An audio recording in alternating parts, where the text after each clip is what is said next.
মূৰ্তিমন্ত হুয়া পাঞ্চ প্ৰকাৰ মুকুতি মোকলৈও বাপ বুলি কৰয় কাকুতি।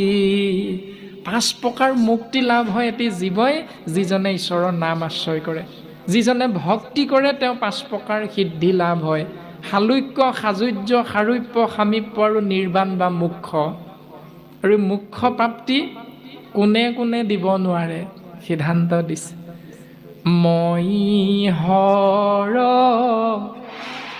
ব্ৰহ্মা ইন্দ্ৰ যত দেৱগণ মুখ কদিবা কন পাৰোহো একোজন। হেৰা ব্ৰহ্মা, হেৰা ইন্দ্ৰ, মই স্বয়ং শিৱ, আমি সকলোৱে এই জীৱক মোক্ষ প্ৰাপ্তি কেতিয়াও দিব নোৱাৰোঁ, কাৰণ এই শক্তিটো আমাৰ হাতত নাই। কোনে দিব পাৰিব? কেৱল স্বয়ং সৃষ্টি স্থিতি প্ৰলয়ৰ গৰাকী সৰ্বশক্তিমান কৃষ্ণদেৱেহে দিব পাৰিব জীৱক মুক্তি প্ৰদান, মোক্ষ প্ৰাপ্তি। তেনে ক্ষেত্ৰত চোৱাচোন কলিযুগৰ মলমতি মনুষ্যবিলাকলে বোলে কি কৰি আছে? তাম্ৰ কাহ প্ৰতিমায়ে কিবা গতি দিব, কলিত মলিন লোকে ইহাংকে পূজিব।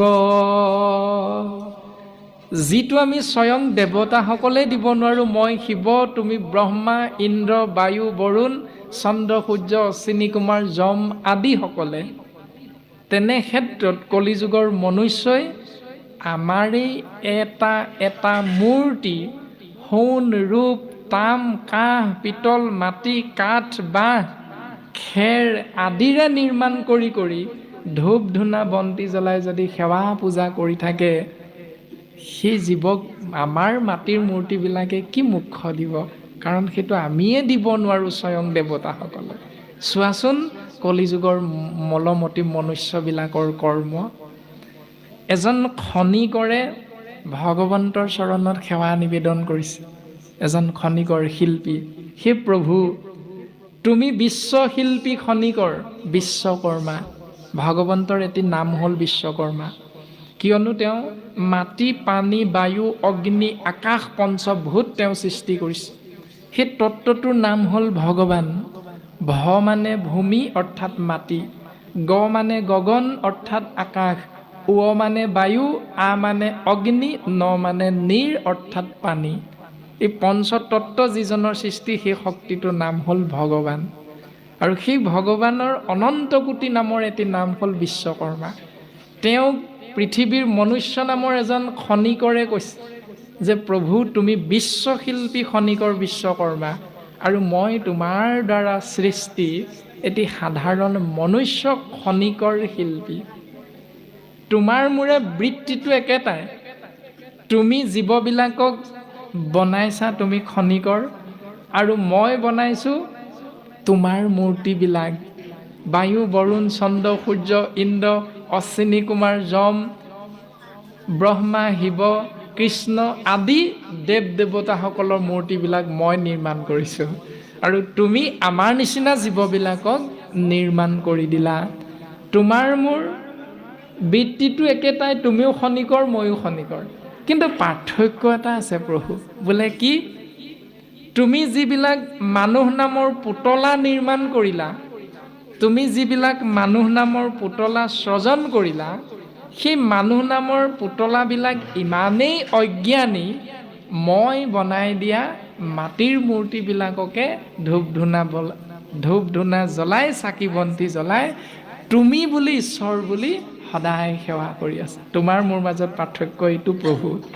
তুমিও শিল্পী, ময়ো শিল্পী, কিন্তু তুমিও যিখিনি নিৰ্মাণ কৰিছা মানুহ নামৰ পুতলা, সেইসকল কিন্তু অজ্ঞানী, আৰু মই যিসকল বনাইছোঁ এইবিলাকতো এনেও জড়, কিন্তু সেই জড়বিলাককে তুমি বনোৱা শ্ৰেষ্ঠতম জীৱ বুলি ভাবি থকা মনুষ্য নামৰ অজ্ঞানী পুতলাবিলাকে দিনে ৰাতিয়ে তাকেই সেৱা পূজা কৰি আছে। প্ৰমাণটো আপোনালোকে ইতিমধ্যে পাই গৈছে।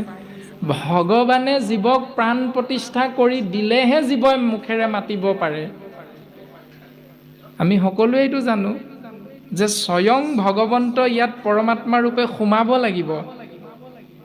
মাধৱ গুৰুজনাই কৈছে, যিহেতু চৈতন্য পূৰ্ণ পৰম আত্মা ৰূপে হৰি হৃদয়ত আচন্ত প্ৰকাশী। তাতে সেই ইন্দ্ৰিয় গণ ভূত প্ৰাণ বুদ্ধি মন প্ৰৱৰ্তে যতে কজৰ ৰাখি। ভগৱন্ত পৰম ব্ৰহ্ম পৰমাত্মা ৰূপে হৃদয়ত সোমাই আছে প্ৰত্যেকৰে। গুৰি পৰুৱাজনীৰ পৰা আৰম্ভ কৰি বিৰাটকায় হাতীটোলৈকে প্ৰত্যেকতে ব্ৰহ্ম সোমাই আছে, জীৱাত্মা স্বৰূপত পৰমাত্মা ইখতত্ব। সেইকাৰণে আমাৰ চুলি এসপ্তাহত বহুত দীঘল হয়।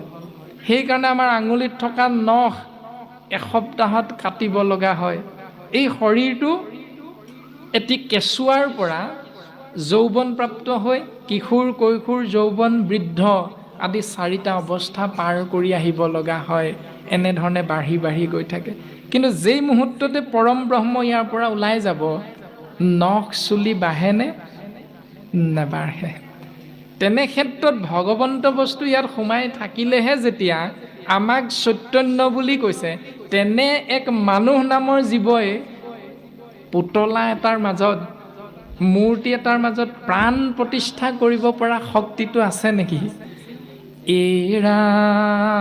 এৰাম আন ধৰ্মে কৰ্মে তন্ত্ৰে মন্ত্ৰে বহু ছিদ্ৰ হয়, ভাগৱত ধৰ্মে জানা শিশৱনো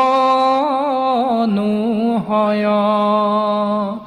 আন ধৰ্ম তন্ত্ৰ মন্ত্ৰ আশ্ৰয় কৰিলে জীৱৰ বহুত অপৰাধ হয়, কিন্তু ভাগৱত ধৰ্মত এইবিলাক নাই। ভাগৱত ধৰ্মত কৃষ্ণ বুলি ক'বলৈ কৈছে। শংকৰ গুৰুজনাই দৰ্শন কৰাই দিলে, ভাই মুখে বোলা ৰাম হৃদয়ে ধৰা ৰূপ, এতেকে মুকুতি পাইবা কহিলো স্বৰূপ। হে ৰামন ভাই, তুমি কৃষ্ণ বুলি কোৱা, ৰাম বুলি কোৱা, হৰি বুলি কোৱা, বিষ্ণু বুলি কোৱা, সেই ৰূপটো তুমি যেনেকৈ ভাবিছা হৃদয়ত তুমি স্থাপন কৰা। সেই মুহূৰ্ততে যদি তুমি সংসাৰ এৰিব লগা হ'ল, জানা নাহি তথাপি তাহাৰ অকল্যাণ। সেই জীৱয়ো মুক্তি লাভ কৰিব। তুমি ক'ত আছা? হৰি নাম কীৰ্তনত নাহি কাল দেশ পাত্ৰ, নিয়ম সংযময়ে কুবিধি, হৰিত শৰণলৈয়া কেৱল শৰীৰ নাম, কীৰ্তন কৰন্তে শুৱে সিদ্ধি। তুমি যদি হাতত কাঁচি এখন লৈ পথাৰত ধান দাই আছা, কান্ধত বিৰিয়া পাত লৈ যদি ডাঙৰি ভাৰ লৈ গৈ আছা, চাইকেলখন চলাই যদি কোনোবা ভাগ অনুষ্ঠানলৈ গৈ আছা, গাড়ীখন চলাই যদি অফিচলৈ গৈ আছা, প্ৰত্যেক মুহূৰ্ততে যদি তুমি মুখেৰে মনেৰে ঈশ্বৰৰ নাম চিন্তা কৰি গৈ আছা, ইফালৰ পৰা যদি আহি গাড়ী এখনে খুন্দিয়াই তোমাৰ মৃত্যু হয়, শাস্ত্ৰই সিদ্ধান্ত দিছে সেই জীৱৰ প্ৰতি ভগৱন্তৰ কৃপা বৰ্ষণ হয়। ইমান সুন্দৰ দৰ্শন কেৱল কৃপালু শ্ৰীমন্ত শংকৰদেৱ গুৰুজনে আমাক দৰ্শন দিছে। আমি এতিয়া কোনটো আশ্ৰয় কৰিম, চিন্তা আপোনাৰ মোৰ প্ৰত্যেকৰে নিজৰ নিজৰ। ভাগৱতেও কাকো দাবী ধমকি দিয়া নাই, আৰু প্ৰাণজিৎ নামৰ এই শৰীৰটোৱেও কাকো বাধ্যবাধকতা হিচাপে কোৱা নাই। আমাৰ সমাজ যিয়ে নহওক, ভাগৱতৰ কথাখিনি আমি আলোচনা আগবঢ়াই গৈ থাকোঁতে যদি কোনো সমাজ ব্যৱস্থাৰ বাপ আইৰ হৃদয়ত আঘাত কৰে, তেতিয়াহ'লে আপোনাৰভাৱে আমাক ক্ষমা দিব। কাৰণ আমাৰ লক্ষ্য উদ্দেশ্য সমাজক অৱমাননা কৰা নহয়। আমাৰ লক্ষ্য উদ্দেশ্য ব্যক্তিক অন্তৰত আঘাত দিয়া নহয়। আমি মাত্ৰ পদচন্দই কোৱা কথাখিনি আমি আলোচনাৰ মাধ্যমেৰে